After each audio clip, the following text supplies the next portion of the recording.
Hey everyone, it's Hollow with Embody. So I want to talk about tummy tuck. Obviously, you want to have the proper compression. Never leave your surgery center or the hospital without some type of compression. With a full tummy tuck, which is an abdominoplasty, and taking that excess skin off. The abdominoplasty is taking those muscles and bringing them back together, and they're suturing them to kind of, give you that waist that you want. So you want to make sure you have the proper binder. Usually with just a tummy tuck, they're going to give you a binder. If you have a tummy tuck and lipo, sometimes that binder can dig into those lipo areas and give you indentations.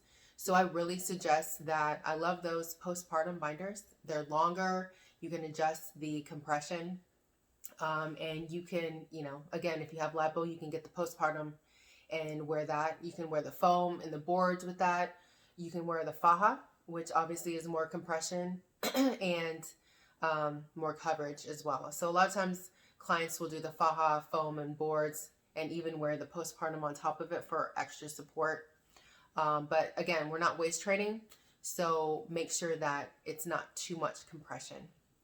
A lot of times people ask, when can I wear the board? Usually I tell clients to wear it after a couple weeks, so that incision isn't so fresh. A lot of times that board can dig in into that incision line and irritate it and keep it open.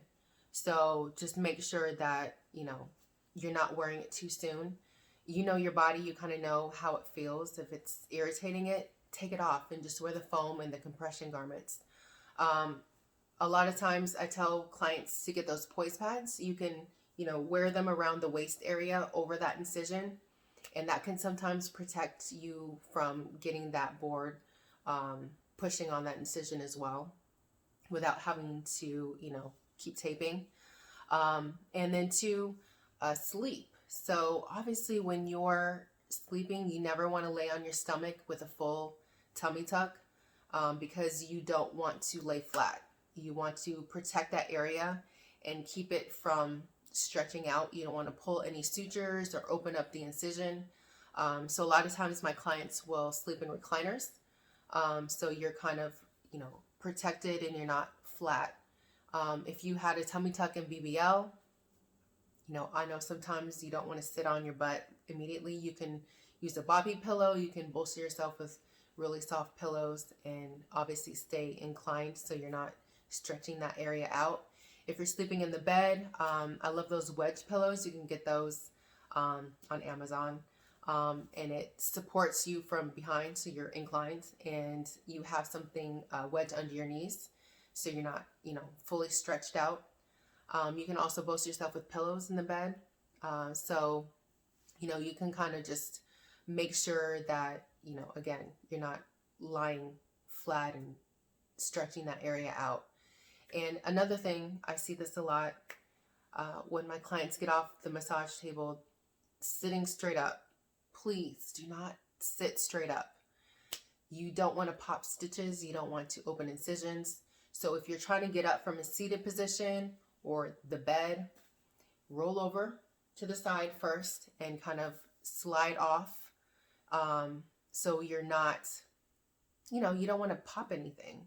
So just make sure you're assisting yourself. You can grab behind your knees and use your arms to pull forward and up so you're sitting up and then kind of roll off. I have a client, she has an apparatus that goes on the footboard and she pulls herself up. So just make sure anytime you're sitting up or trying to get up in any way, you want to have some type of assistance because again, you don't want to pop anything. And then tape. So clients that I've seen that keep their tape on as long as possible, their scars look amazing, honestly. A lot of times surgeons will put steri tape on, and that steri tape, they tell you to keep it on and let it fall off by itself. So a lot of times part of the tape will fall off. You can cut those excess edges off so it's not snagging and just wait for it to fall off. But again, be prepared and ask your surgeon these type of questions. What kind of tape should I use? How long should I tape for? What kind of compression garment should I wear? Being prepared is is always great, and it'll help you with your recovery process. Um, a lot of times, like I said, they can use paper tape. Please do not use KT tape. Do not use the tape that you're using to tape. Do not use duct tape. Make sure it's the proper tape for incisions. And then if you do decide to keep that tape on, keep it on. Let it fall off on its own. A lot of times it'll come off in the shower, come off with the massage with the oil, but don't pull it off. Let it fall off, and then you can reapply new tape. So just keep that in mind. And then two, scars. So I know obviously with that incision line, you guys are worried about your scars. But obviously in the beginning, you want to heal. So you want to worry about the incision closing, the swelling, the pain, and then we can worry about the scar. We can always work on that. A lot of times, they suggest silicone strips. Silicone strips are amazing when used properly. On the instructions, a lot of times the silicone tape will say between 6 to 8 weeks. Please, you know your body. So if something doesn't look right or it seems too soon, don't do it. If you have any scabs along your incision is red or irritated, if you have any open wounds, do not use silicone strips, please, because you can get infections, you can keep it moist, you can open incisions. So just be patient. I know it's a process. It's going to be months before you fully heal, up to a year plus. So make sure that you're not putting anything on those scars until you've fully healed. You can use Mederma, bio oil. Different surgeons have different topicals for your scars, but make sure that you're using that at the proper time. And then two, numbness. A lot of people, I have clients a year plus, years later, they never get the feeling back. Everybody's different. Some people can start getting feeling back after 3 months. So again, stop comparing yourself to other people and their healing process, because everybody is different. It's an emotional roller coaster as it is. And if you're comparing yourself to somebody that's doing better, it's only going to negatively impact you. So, again, it's a process. It's going to take some time. So just make sure that you're taking the proper steps to heal, and, you're doing what you need to do so you can, get to where you need to be. And two, another question, I get this a lot. Clients say that they have a high muffin top above their belly button. And I don't know if you know this, if you're getting a full tummy tuck, they're probably not, more than likely, they're not going to lipo the abdominal area and do a tummy tuck. If you get lipo in a tummy tuck, they're usually lipoing the flanks, which are the sides, and the back. Usually they're not lipoing with the abdominal area with the tummy tuck because it takes longer to heal. It's a lot for the body. So if you think, if you have a lot of fat and they're just pulling the skin down, it's still going to be fat under there, and it's going to, pooch up. A lot of times people wear the ab boards or a waist train, and you can temporarily flatten that. But usually people will want to go for a second round to get that excess fat out of the abdominal area. But again, be prepared. Ask your surgeon. I know other countries have different regulations or no regulations, and they might do the lipo with the tummy tuck in the abdominal area.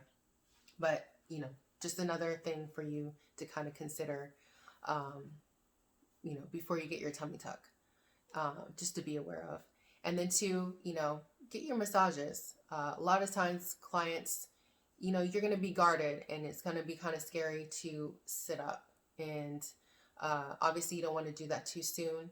But with the massage, in the beginning, obviously I'm massaging around those incisions, and just getting blood flow, kind of helping that area soften up. And when it's the proper time, usually around after the first month, I'm doing a little deeper in that center abdominal area to kind of get blood flow and loosen up that tightness. And I've seen clients hunched over before the session and after the session. You know, they feel comfortable to stand up straighter.